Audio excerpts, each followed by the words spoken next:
we've got some hitters who needed a big game, and they got it. Corbin Carroll was moved back up to the leadoff spot on Tuesday. His first time that he's hit higher than 7th in the lineup since April 22nd. He went 2 for 5 with his second home run, 5 RBI.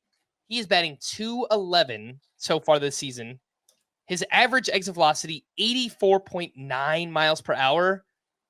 With a 27.5% infield fly ball rate, the expected stats are terrible. I just want to stop there, Scott, because we haven't talked much about Corbin Carroll.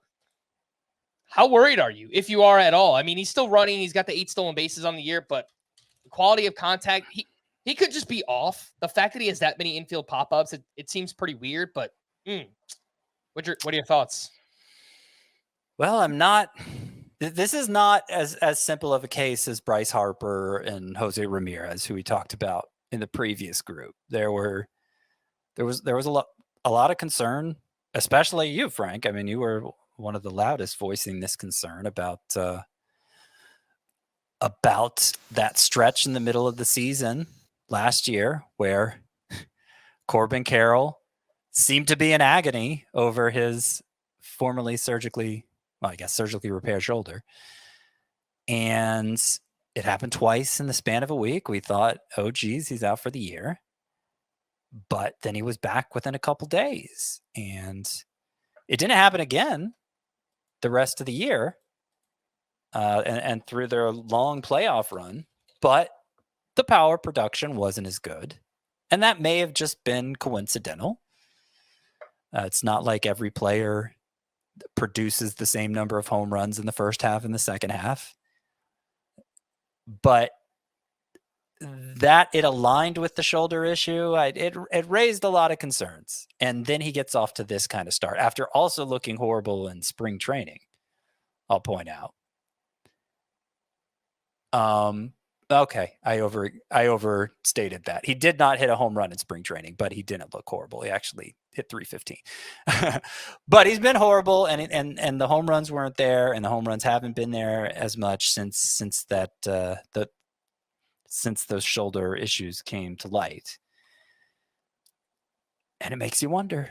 It does. I've moved Corbin Carroll down in my rankings behind players like Aaron Judge and Yordan Alvarez, who was being drafted ahead of, obviously. And that goes for both formats, even roto leagues, where you would think the stolen base upside would make me a little more hesitant to do that. I've seen some offers, I'm trying to think of a good example of a trade offer somebody showed me where they would be getting Corbin Carroll in like a buy low scenario. And I decided it wasn't enough of a buy low for me to take the chance. Trying to think of a good example of that, but I don't know. Like maybe it was like Jose Ramirez for Corbin Carroll. What were you thinking? I was just looking at the outfield rankings, and the next name up is Adolis Garcia. I would trade Adolis Garcia for Carroll myself. So okay. I'm not hitting the panic button here. I'm just taking this slow start for Corbin Carroll, which is more likely than not just a slow start. But I'm taking it. I'm being a little more cautious with it because I see reason to believe it may not be a slow start. Other hitters who needed a big game and they got it. Anthony Volpe went 1 for 5 with a 3-run homer. It was his 4th of the season. In 25 games since being moved to the leadoff spot, he's batting .200 with 2 homers, 4 steals.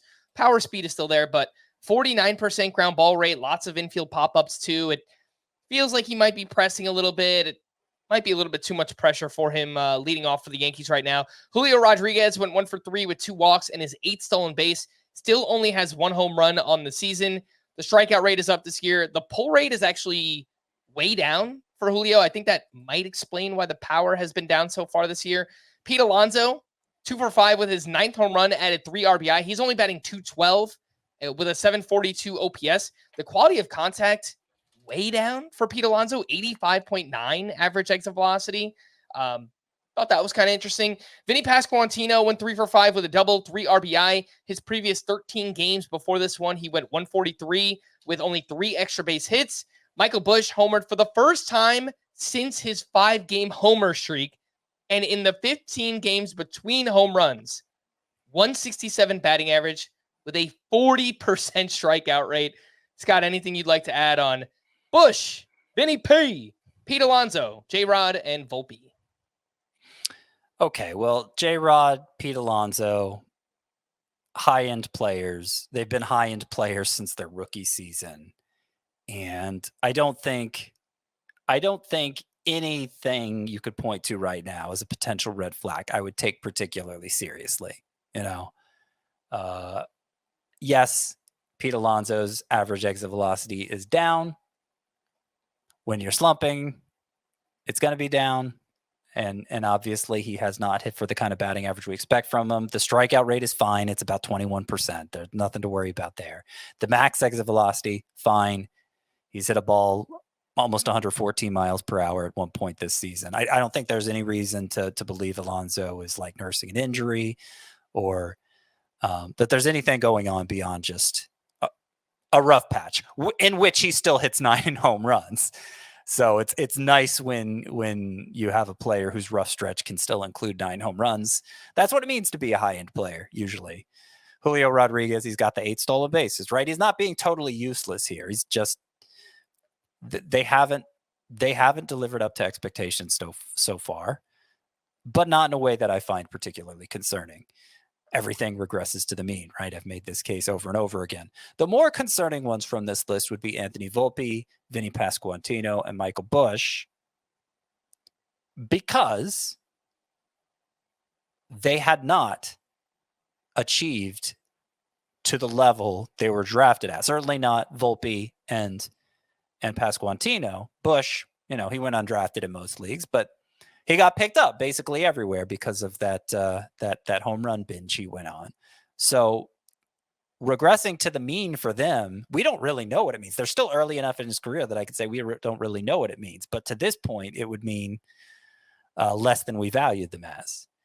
And so that's why I'd be, I'm not totally as my opinion on them isn't as resolute as it is for Julio Rodriguez and Pete Alonso. But overall, I still think Anthony Volpe is going to be a top 12 shortstop because he gets on base at a high rate, because he steals a lot of bases.